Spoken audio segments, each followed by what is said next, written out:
Today I'm working on the 2009 BMW, just making sure that it is a starter issue.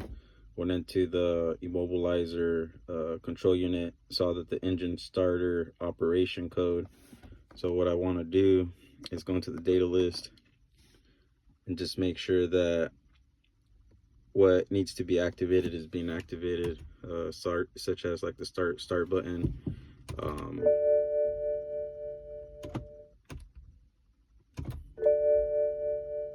so every time I go to start the car, the computer is saying, hey, start.